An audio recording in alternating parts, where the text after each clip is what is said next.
Okay, perfect. It's good. All right, good. We're good. Yeah, so. All right, everybody. Welcome to our live. As you know, we don't do this very often, but we're in the Philippines right now. We were swimming with whale sharks yesterday. Yes. That's what that photo was that I posted. Yes, but this is your first time. It's my second time here, so I bring Dan to go to see the whale shark watching. Yeah. It's 11 years ago. Chun was here 11 years ago, and Yeah. she snorkeled with the whale sharks. Yeah. But it's my first time. So I was a virgin this time, and she was leading the way. But it's still 11 years ago then and now.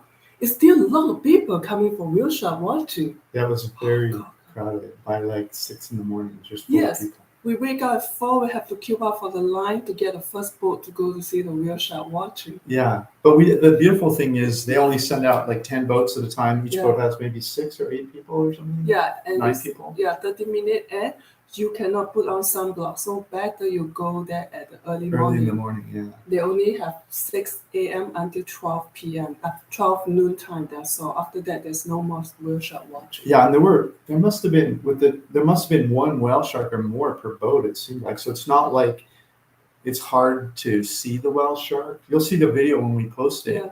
They were like all around, they were everywhere. Plus we did an aerial shot of it, so you got to see. Yeah, and you can see the whale shark is free to go whenever they want. They are not catching. Yeah. They're not in a net. They're just in the open ocean. You're swimming with them. And there's a lot of nonsense online about how they're inside of a net and it's like a zoo or something. Nothing. But one thing is true, is a whale shark coming for free food.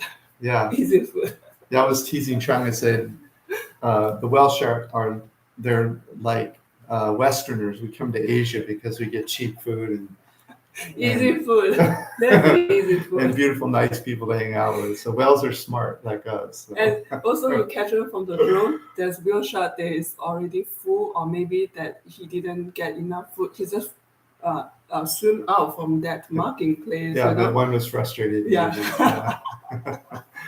Yeah, but when you're underwater, you can see there's no net there. They have like they have these buoys. You'll see in the video we post, and what those buoys are for is there's like a circular area that the boats tie up to, and there's ropes going down to the bottom that hold the boats there, even when it's a little choppy out. But there's no net there. It's just a rope with buoys on it. Yes. And by the way, we took the local bus from Boa, where we are, and it was like $200 a person, which is like peso, which is like $4 to get there. It's like one bus is $140, the other one is $38. Yeah, so it's like $4 to get there, and you can go the night before. We stayed in this hostel that was like $13. Yeah, and so it's really cheap. Don't buy the expensive ones that they sell for like $2,500 or whatever. Yeah, because they got there later. They came in vans later, even though they paid, arguably 3 times what we did. If there's 2 people, it's like 4 times what we paid. Mm-hmm. And they're there later. We were like in the first set of people that went out, so we didn't have to worry about sunblock or anything. So you stay tuned for our video, or we'll tell you how we go and which hostel that we stay for a night. For a night, no need to have a fancy. And that hostel is right on the next to the whale shark watching place. Yeah. So and the bus just drop you right in front of the hostel area. Yeah. So you just walk 2 minutes. That's all. So we will let you know when the video is out. It was a beautiful bus ride too. You're going right along the coast, and just beautiful water. It's really a nice thing. So we'll get going with some of your questions here. So I put the link in the live if anyone's emailing you or texting you asking where it is. You can also just go to Vagabond Awake and click the live button, and you'll find us there. Yeah. So one question we got, is Malaysia the easiest country for people that want English spoken? Mm-hmm. And it's true that Malaysia does have many English speakers. In fact, they teach it in school, right? They taught you guys in grade school, wasn't it? Yeah. Yes. Chung's from Malaysia, by the way. But we also don't really have much trouble.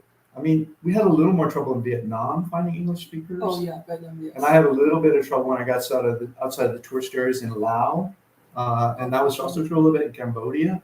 But when you're talking Thailand, Philippines, Malaysia, Singapore, you're really not going to have much trouble finding somebody to talk to in English. So, yeah. That whole idea of fear of English speakers, I think by coming over here, you'll lay that to rest. It's not really much of an issue, especially in tourist areas. Okay, more or less dangerous for pets. Other place. Oh, by the way, we, as you know, maybe you don't know, we have retired chief reports all over the world, not just Southeast Asia, Latin America, and other parts of the world. So we're not just talking about Southeast Asia, but more or less dangerous for pets. I would say that one of the things the U.S. does, maybe where I'm from, is better than some countries, but not all countries, is vaccinating the pets for things like rabies. And so if you have, in some parts of the world, you have to check and see if there's a rabies problem, not only for yourself, maybe consider getting rabies shots if you're going to one of those countries, but also for your pets. If you're bringing pets, they could get bit by rabies. And I don't really know, do they have rabies vaccinations for pets? I don't know that. I think yes. Okay, so check on that too. But other than that, I mean, they're pretty much all safe for pets. You'll see pets everywhere, all over the world. So, Qiang wanted to share. One of you asked about mosquitoes. Somebody's in Querétaro in Mexico right now, and they said they're getting a lot of mosquitoes. So we thought we'd share our mosquito tricks with you. So let's talk about this one. Yeah, that is a mosquito net. If you're a camper, you have these pop-up tents. They're small one, like one person. This is like a pop-up tent.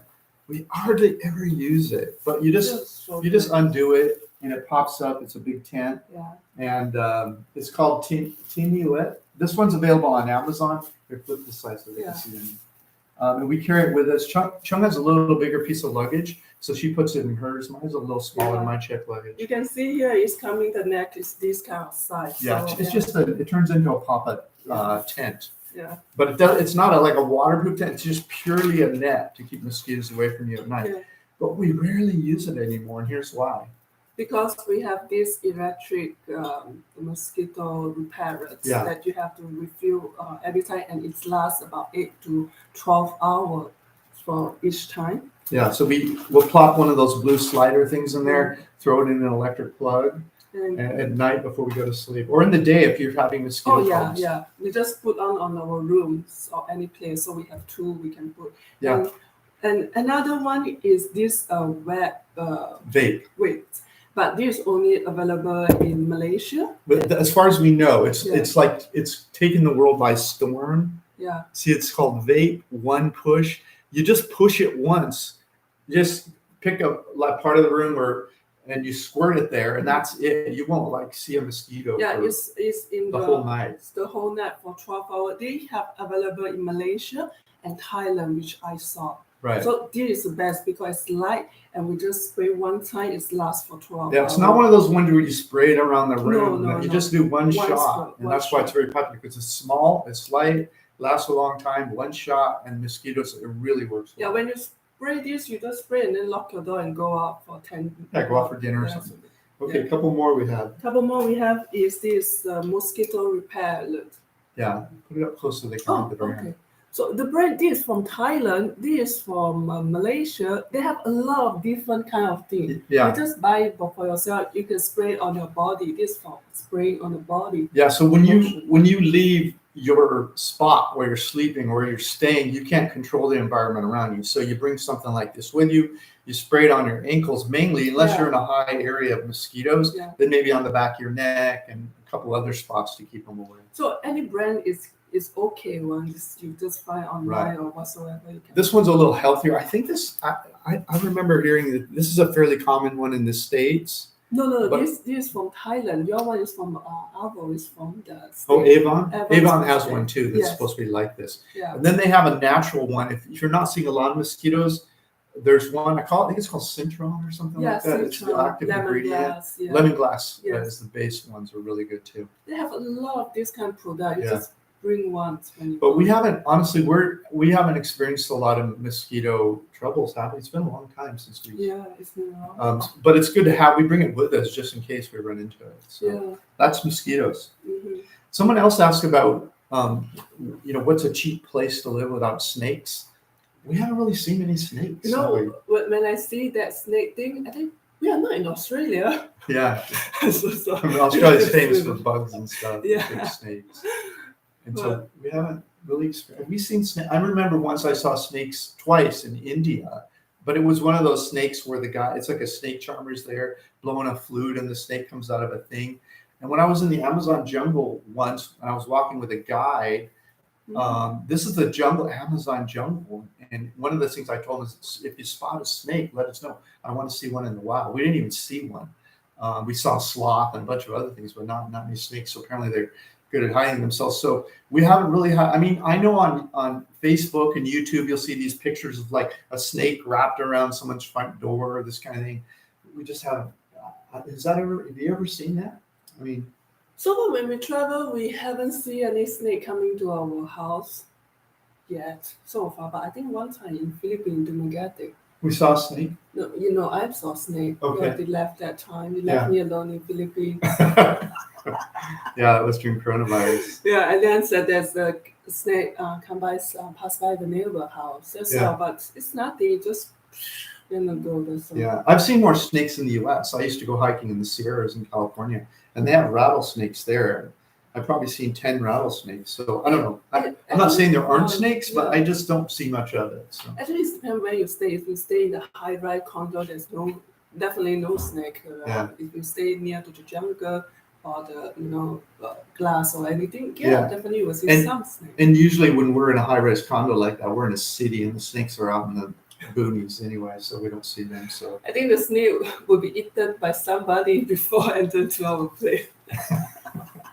Yeah, in Asia, snakes are, in many cultures, are considered a delicacy, but don't necessarily eat them.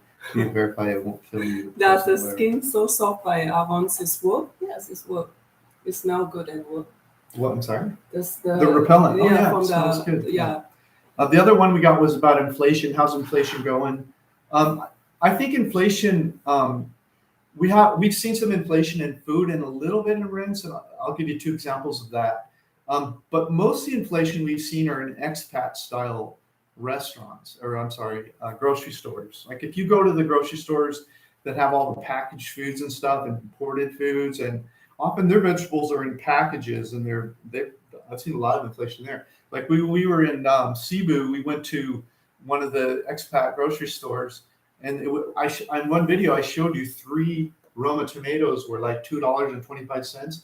The next day we went to the local market, which when I post on Cebu Retired Cheap Report, you'll see a video of that. We had like 9 tomatoes for 60 cents. So stay out of those expat grocery stores. Go to the open air markets, buy from the locals. But now I'm not saying there isn't inflation, but the U.S. was giving money to everybody.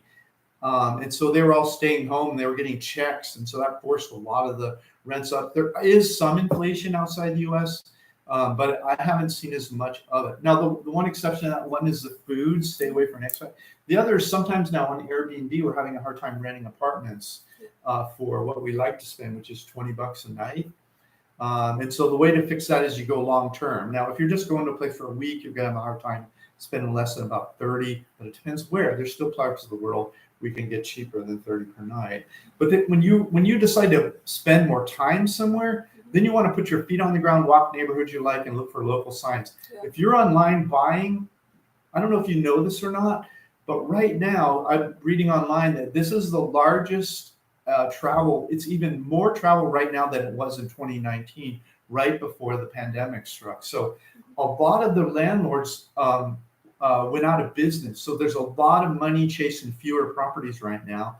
And so you will see inflation on Airbnb and those kinds of properties. So if you're going to a place, you need to put your feet on the ground. Anyway, I'll put someone asked about inflation on the community post for this. On there, I'll put a link to our technique for finding apartments by putting our feet on the ground. So you can try to keep your prices down. And that was the last one. So let's look at some of the fee questions now. Yeah, someone asked where we are right now. We are in the Philippines in Moa. Yeah. It's a beautiful town that is famous with the sardines and the turtle that you can see right on the beach. Yeah. And this is a very touristy area. There are local areas that, that people live around here. That if you're going to live long term, you might want to look for rents in those neighborhoods. But in this area, everything's quite expensive. Yes. We actually are paying $30 a night for where we are right now because we only came up here for a week, and because we wanted high bandwidth internet, and it was the only place in town that showed high bandwidth because we have to make videos and do these live streams and stuff. So. But we really, we do our best not to pay that much per night, but we had to because none of the other places that we found on Booking or Airbnb had comments from people showing high bandwidth. So we picked this place for that reason because we knew we'd be talking to you guys. And if someone say that it's Tilly said that we have a cobra on the veranda of our hut on Koh Phangan, Thailand. It's weird that when we stay in the Koh Phangan, when we stay around the jungle, but we never see any snake or anything. Yeah, we must be the opposite of snake charmers or something. A cobra on the veranda of our hut. Wow. Wow. Crazy. That didn't happen to us, but I hope you're okay, TD. And then David says, if you are a single guy in his 40s, what's the cheapest, best country to start building an online business? In Colombia? Question mark. Well, great question. So what David's talking about there is if you're trying to build an online business. If you've gotten my Retired Cheap report and my some of my emails that come out after that, you probably learned that, or from other videos I put up, that when I got that in 2018 I decided to start an online business, and I put some money aside, and we decided we're going to try to live on very little money as long as we could until we had enough online income to pay our travel expenses. And it's become our niche that we try to live as possible. We try to live as cheap as possible, below 1,000 or above, around the 1,000 for 2 person. We are trying that. Right, and since we, as you may know from other videos, we're actually doing quite well now with the online business, so we don't have to do that. But we still try to show you rents and food, and sometimes we spend more. So, what is the cheapest? I would say it's more like this. It's not necessarily the country, although that does play a role. Like I would say the Philippines, Vietnam, Colombia, Ecuador, those less top name countries, like Philippines, Thailand. But even in Philippines and Thailand, as long as you're not in a bigger city or the tourist areas, you're going to be able to stay as a single guy in his 40s, I bet you I could get under 1,000 probably in any of my Retired Cheap countries by keeping my rent down and by cooking at home. So I would pretty much focus more on what you're interested in and then using techniques to keep your expenses down. And the countries that I'm talking about are at 𝗏𝐵𝐴𝐵𝐵uddha.com. You can go over there and see the countries, and pretty much all of them, other than maybe Portugal. It might be hard in Portugal, but I bet you even in Malaysia still I could get under 1,000 as a single guy. And so I wouldn't worry too much about countries. I would just focus more on what neighborhood within countries and think smaller towns. So what site beside the Booking and the Airbnb do you use in the Philippines? Wow, we have the report about that.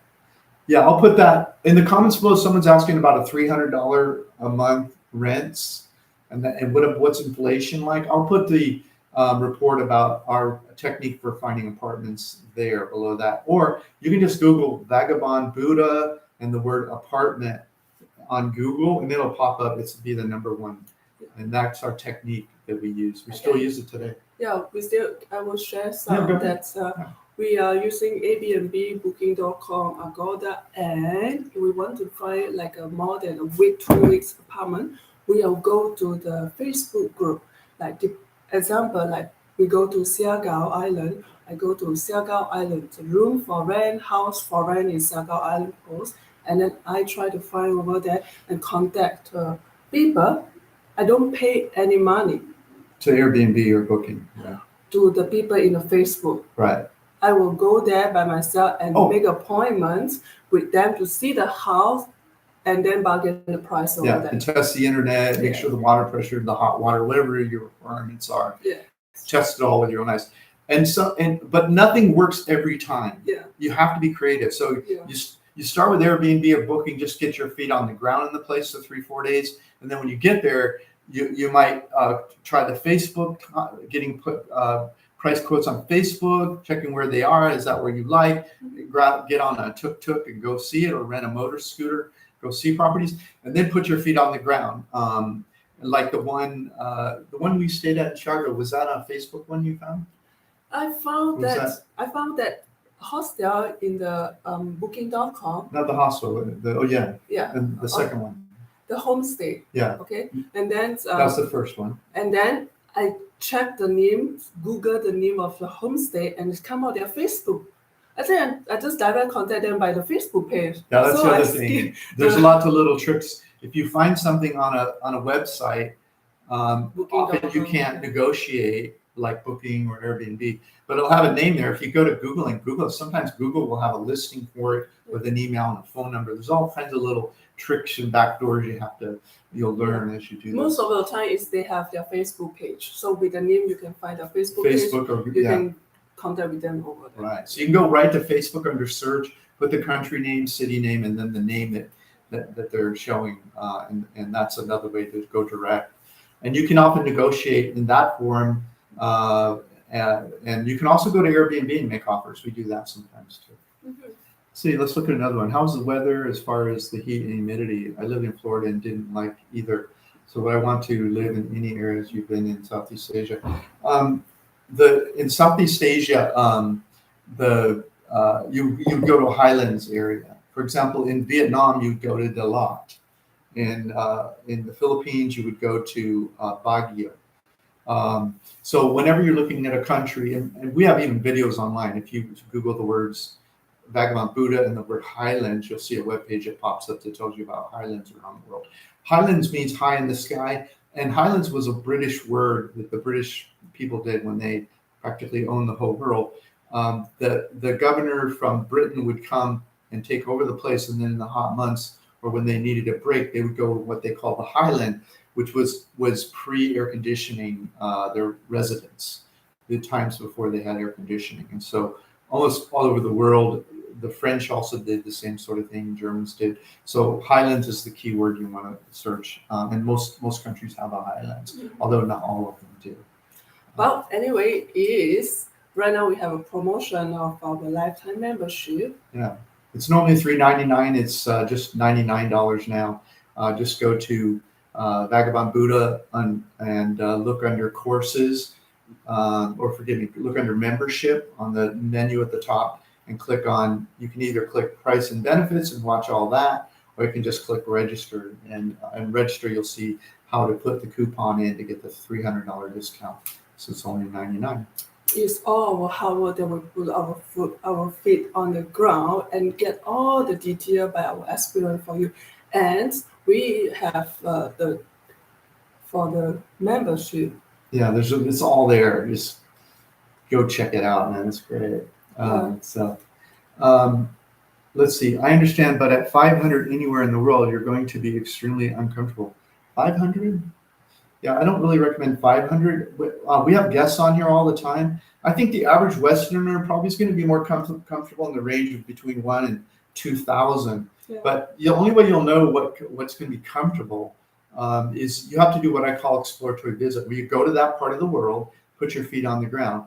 Now, the concept of exploratory visit started when I was traveling the world as a digital nomad, which I guess we still do. Mm-hmm. And because we like to see different parts of the world. And as I traveled, I thought at some point I'm going to retire, I'm going to pick my favorite place. And so I'd write these reports, I'd estimate cost of living to live there. And that's how all these reports started. And then once I started posting reports, you guys all started asking these questions like, how do I get rid of mosquitoes? And which visa is the easiest? And all this sort of thing. So there's around 200 reports on, and I have a course now over there called the Retire Overseas course, which teaches you the exploratory visit, how to prepare for it, how to pick which countries. And then I have the hobby income course that teaches you how to make money online. So sort of the history of my life over the last 16 years is there, where I've been, what I do. Now, it only started in 2018, but I have another private web page, which if you're curious, you can send me an email, the same email I give you the free ebook on how to fire your boss and travel the world, which is dan@vagabondbuddha.com. And I'll give you a link to my private it's still public, I guess, but it's my blog from before I started 𝗥𝗲𝗄𝐬. But 500 a month, I don't think is a realistic number for most people. But 1,000 to 2,000 is more realistic. Yeah. But you won't know until you go. You may not be $1,000 per month person. You might be 2,000. Some of you out there are going to be 3,000. There's probably some of you that are going to need 10,000 a month because you want to have a boat and 2 houses and multiple cars and motorcycles. And that's not my niche. My niche is, for people that are in the 1,000 to 2,000 range mostly. And guests come on and talk 500. We get a lot of views for those, but those are people that really know how to tighten that budget really tight. And that's not your average viewer. Let's look at another one. Hi, Dan. Hi, Qiang. Love your channels. It's amazing seeing you both become more and more comfortable in front of the camera as time goes by. Give up the great work. Yeah, it's true, isn't it? It's true. We don't, like right now, I'm not thinking at all about being in front of the camera. Yeah, the first time is uncomfortable. Yes, and it's still very uncomfortable for me that if I want to talk in the camera, like interview somebody. Yeah. By the way, they have you have one video will be out on Saturday, right? That I interview a beautiful lady, but I still get nervous. I like, hey, can I stop the camera for one time? Prepare. Yeah, we made some new friends, 𝐂𝐎𝐿 and Rachel. They were at the meetup in Cebu City when we were there in the IT park, and we interviewed them, and they're quite characters. So I'll look for that video on Thursday. Yeah. No. I'm sorry, Saturday morning Pacific time. 6:30 a.m. 9:30. They are very cute couple. They're a very cute couple. And the guy have a very have a very young heart, very young. Yeah, he's 75 years old, but he has the body of like a 19-year-old, and he has the energy and the intellect of really high energy and intellect. Yeah. And he attributes it to not drinking alcohol. He does yoga. He works out and all this. The one thing that you will feel very interesting is their age. Her age gap, yeah. She's 27 or something. 28, I think she said. Yeah, so they're like 47 years. Yeah, they are 47 years age different, but they are very happy. You can see them. They're very lovely, I noticed by watching them, they're walking. They're a very lovely couple. They are. They're definitely in love, despite their challenges of almost 50 years age difference. That's true. They're a very authentic couple. So enjoy that on Saturday morning. Yes. Well, let's see another one. The internationalists. No, you're going to need at least 10 million. That's for 10 years. 10 million. Yeah, he's joking. I know. Let's see. I'm spending 1,000 a month in Mexico City, and that's relatively frugally, staying with a friend or girlfriend for free. Yeah, see, 1,000 a month is getting near the bottom. By the way, we love Mexico City, didn't we? Oh, yeah. I mean, growing up in the U.S., I thought Mexico City must be like a madhouse, just like you walk out on the street and you'll be shot down. Do you want to share? What? Go ahead. But it's not. It was quite charming. It's very charming city. When I want to go to Mexico City by myself, that during the pandemic, I met you in Puerto Escondido. Yeah. So I tell my friend that, I'm going to take the flight from Philippines and transit at Japan, and then I will be arrived in Mexico City for a night. Yeah. Then take another flight to Puerto Escondido. My friend said to me, "What? Do not walk out from your hotel. It's very dangerous, Mexico City." I was like, dear, I was there before. I know what is Mexico City. I'm still going out to get my food and everything because, the big grocery store is just right in front of the hotel. Yeah. But I mean, I do a walking tour of Mexico City. Granted, it's in one of the nicest neighborhoods, but we've been in other parts of Mexico City. I'm not saying it's perfectly safe, but geez, I'm from America, I could get shot up at the mall.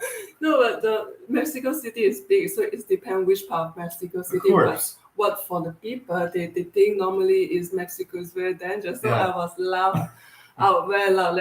Dear, I was in Mexico City before. I was in Mexico for 6 months to 12 months that we travel, And I said, okay, I will not walk out from the hotel, but I just sneak it off. Buying water or something. So funny. Yeah. So can I live on 2 million for 10 years? Well, that's 200,000 a year. I would say probably no if you have 2 million and you're used to spending at that rate. But if you're someone like me, that'll probably last you 2 million would probably last me 40 years. I mean, I'm not doing the math here, but that's a lot of money. Let's see, Wandering Doc, 100% well said. Half the time I can never believe there's 20 million people here. Such a walkable and friendly city, and has the vibe of a smaller city with much less people. Yeah, it really is charming. I'll follow the names of the parts of the city I really love. But if you Google the words Vagabond Buddha walking tour, Mexico City walking tour, you can see my walking tour where you can watch us walk. It's just such a charming place. Okay, let's see. Let's see who else. I was under 1,000 in Cancun Central, and my rent was $400 a month. So yes, I can get the monthly budget very low if I want to. Yeah, I think it's, you can spend more if you want. I mean, some people talk about whether you're single, it costs more or less. It can cost a lot more if you're single and you're spending a lot of money wining and dining dates, and it can cost less when you're in a relationship, because you're not wining and dining. You're planning together. Maybe you're eating dinners at home. You're planning tours, what I call do-it-yourself kind of tours, like I explained about the whale sharks, where you're riding local buses and you make an adventure out of it. Bring a lunch with you or something. So it's all about your planning and and your thinking. Budget is a thinking thing as much as it is the location where you are. So you have to think that stuff through. Let's see. When are you two getting married? Well, we'll save that for ourselves, and we'll let you know if that happens and when. Will you return to Vietnam again? Hope to see you there. Absolutely. We were thinking about going to Vietnam for food. Well, the food is really good, isn't it? I miss the pho. We have a lot of food over there. Yeah, it's delicious food. We love the pho and all the fresh vegetables that go in it. I was in Bogota last month for a week, and I didn't realize you really need Spanish. And I didn't realize you really need Spanish in that city. Yeah, Bogota, you will find Spanish speakers there. But if you're in the touristy areas, like, I don't know, I'm thinking of like the Gold Museum and the part of the city where they have all the graffiti, and you taste the local drink and stuff. There's always someone there speaking English. But I wouldn't call Bogota a really touristy area, In Colombia, Cartagena is a touristy area. Yeah, there's more you'll see a lot of English spoken there. And in other parts of Colombia, when you're in the tourist areas, you won't have much trouble finding. I would say that Latin America is a country that Spanish is their main language for communication and business. Yeah. But in Southeast Asia, English is the language for business and communication. Right. So, and remember, there's always hacks. Like sometimes we're out in the middle of nowhere and someone's not speaking English. So what we do is pull out our phone and we either speak English into it and have it translated into a voice in Spanish. Google has that. It's like live translate. Or you can type in this question you have in English, and it'll give you the Spanish or whatever version of it, and you just show it to the person, and they'll point or say something back. So there's hacks to get around it too. But it doesn't determine what countries that I travel in. That I rarely find the English is limiting in a great way when I travel. This one. How many women have you met traveling or living alone in the places you've been? Do you think it's safe enough for a woman to travel to the places you've been? Yeah, I don't think there's. I think for women, if you're single and you're traveling alone, all I would do is probably change a little bit the times of day. Maybe Qiang, I'm like almost 6 foot tall, and Qiang's a half-inch taller than me. And most of the world, people are not as tall as us, so we're not a soft target. But if you're a shorter woman or a shorter man, and you don't have a lot of body weight, you have to think a little bit differently. You have to watch what's going on around you. We do that too, but go ahead. I would like to share that how many women that we have met traveling or living alone. We met a woman who traveled to the Philippines by herself. Mexico, Bali a lot. Malaysia. I mean, all of these countries, eventually, if you go Vietnam. if you go to Vagabond Awake, my YouTube channel, and you click on my guest star playlist under the playlist, and you just scroll down, you'll see the women interviews in various parts of the world. And I to me, if I were a single woman and I were even small, I would travel the world. I would continue to do what I do. All I would do is I would like at night. I would only go to like more busy places, and I would use a taxi to get there and to get home. And I wouldn't use like flag taxis. I would use like Grab. And I would like to share about my experience. Okay. Before I met you, I'm traveling alone. Yeah. I traveled to Turkey. And I post on the Facebook, my friend crazy, you go to Turkey by yourself? I said, yes, I was there for 3 weeks. It depends on how you protect yourself. That you have to make sure that you went to a place safe and it have review, read the hostel review and everything, the group and everything. But I enjoy my time when I'm traveling alone. I've been to China after my job in China as a modeling show. I also travel by myself alone in China. In Italy, in a lot of countries. Yeah, you just have, it's the same as if you went to another city in your home country and you didn't know the city. You don't know where the good neighborhoods are, the bad neighborhoods. You look where you're staying and you try to learn when you can. Maybe you ask the concierge at the hotel or a neighbor where you're staying, or you watch what's happening around you. If families are playing in the street, it's a common sense stuff. People get this idea that it's safe where they live, but the rest of the world's a dangerous place, and I just haven't found that to be the case. But it doesn't mean you can't let your guard down. You still have to watch until that new place is as familiar as where you feel safe now in your home country. Okay, I'm 6'5", 260 pounds.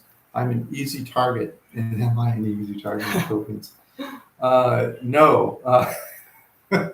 We were just talking about this when we were on the bus home from the whale shark. We probably spent, I don't really know, maybe 2 or 3 years in the Philippines over the last 5, at least 2 years, wouldn't you say? Or a year and a half at least. And we just have never felt in danger here. I'm not saying there isn't danger here, but Filipino people are just really pleasant people, and they don't even raise their voices to us. I mean, it just feels like a pretty safe place to us. So 6'5", 260 pounds. I don't know if you've ever seen the TV show Breaking Bad, when the chemistry teacher who's cooking methamphetamines, his wife is telling him how dangerous it is to be in the business, and he says to her, "I'm the danger." I'm not saying there isn't danger in the Philippines, but when you're 6'5" and you're 260 pounds and you're walking around, you're the danger. Now, you still need to watch your back and you still need to be smart, but you are the danger. You're not going to find many taller people anywhere in the world. So, yeah. I prefer to travel on my own, leaving January again. Cool. But for the traveling for solo woman, just don't go to do the thing or the tour by yourself. It's much better that you have a company or you join the share tour. To going to waterfall whatsoever. Good point. Isolation is where you get into trouble, whether you're a man or a woman. Like I remember when I was a kid once, and a friend and I were walking along a creek, and a couple of other kids, we were in the middle of nowhere, walking along a creek, and a couple of other kids who had guns started messing with us, and we were out in the middle of nowhere, and because they had guns, there's not much we could do. Nothing happened bad, but it's isolation. You don't want to get into a situation where you're isolated, especially when it's dark at night. So keep that in mind.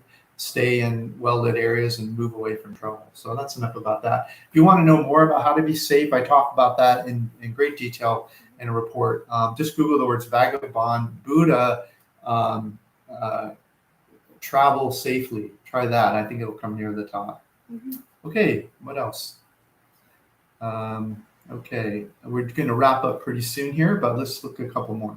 Seeking eternal spring with access to amazing food, music, culture, and natural hiking, water. Thinking college city by 50 to 200K. That must be the size. Budget 2K a month. Love Southeast Asian and Latin cuisine. Best suggestion. University city. Eternal Spring University City, an example. Baguio in the Philippines is a very high elevation. I think it's near a mile high, and I think there's there's at least one large university there. When you go out to the night market there and see all the food, you'll see all these college students there. And so that's a very cool place to be. And it's in the mountains, a lot of hiking there. That's an example. The lot, I think Vietnam also has a university there. You're going to see more live music in Baguio in the Philippines. So you're also probably a little further north in Thailand. Maybe get up to not Chiang Mai, but Chiang Rai might be a little cooler. And then there's also Pai in Thailand. Oh, Pai. And then all through Mexico in the central part where all the colonial era cities are, all of those have universities with great live music. I don't think Pai have university. Yeah, it's too small probably. Yeah, and the road to go. Well, once you're there, the road's a problem, but once you're there, you're fine. And it's also true in Ecuador, Arequipa. There's Arequipa in Peru, Querétaro in Mexico. Yeah, those are great for live music and nightlife and stuff. And Cuenca, universities. Cuenca, Ecuador is nice. Yes. So those are some examples.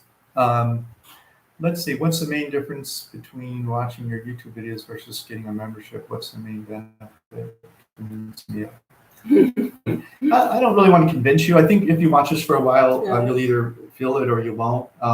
But if you want to have an idea of maybe some of the benefits, just go over to the Vagabond Buddha, click on Retire Overseas under courses, click on Retire Overseas course, and there's probably about a 40-minute video there that tells you the curriculum for the Retire Overseas. And then you can go over to the Hobby Income course and see the curriculum for that if you want to make money online. And then browse some of the reports and planning guides. And then you'll have a good idea maybe of how it's more centralized, concentrated, and directed information. But no need to convince. You either feel it or you don't. Let's see, what else? Does it happen often that you rent a place and it's so noisy you can't sleep? Well, that's one of the benefits of you rent a place for 4 or 5 days and you get your feet on the ground and then you walk neighborhoods. By being in the neighborhood, you can go there in the day and in the evening and see what kind of noise is there. And so that's one of the benefits of before you rent a place long term, a month or 2 or 6 or whatever. You really have to dig in deeper with this kind of thing, find out what the neighborhoods are like and everything. So go ahead, hon. You want to pick one? I think we are almost reached to our time. Yeah, I'll just take this one last one here from Hugo. He says, are you two ever coming back to USA when you get really older? I don't think so. I don't really think so. For me, I really love the lifestyle over here. I try to go back to the US like every other year or so for Christmas or holidays or so to meet family and friends.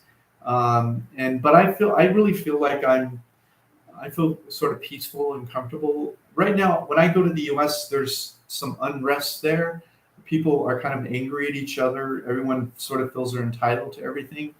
I love my country, but I feel more comfortable outside of it now. And also it's expenses. Yeah, it's very expensive to be in the US. I'll probably, as I age, I'll probably go ahead and get the senior care just in case I get some weird disease and I need to fly home and get some weird operation or something. But I don't think I'll ever take residence there. The only exception to that is once in a while, Qiang and I talk about, hey, it'd be fun to go to the US and maybe tour the national parks, get like an RV and tour around the national parks and also show her cities like New York, New Orleans, Seattle, some of them, San Francisco, some of my favorite cities, Miami. But that's it. I don't really see going back when I'm old. Also, a lot of people also worry about long-term care. Like, oh, I want to be in a rest home when I get near the end.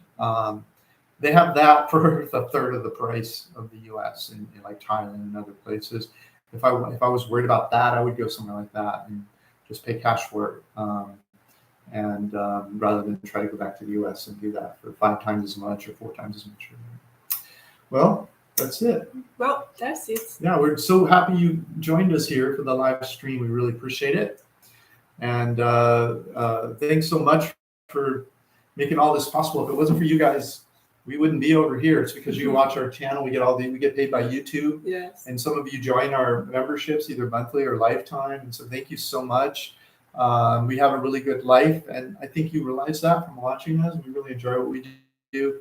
And we just really appreciate you making our life possible. And so continue to give us those emails with questions. We'll continue to create reports and answer you the best we can and be straight up with it. And those of you that are interested, once you're something you want to share, whether it's some health thing, the problem you had that you saw living overseas, or how, whatever good and bad about living overseas, come over to dan@vegramahbuddha.com, leave a message, tell a little bit about your story and that you'd like a guest star, and I'll feature you on the channel and you can tell your story, good and bad, about retiring overseas, so people have a better and more understanding of what maybe some of the benefits and challenges are. So yeah.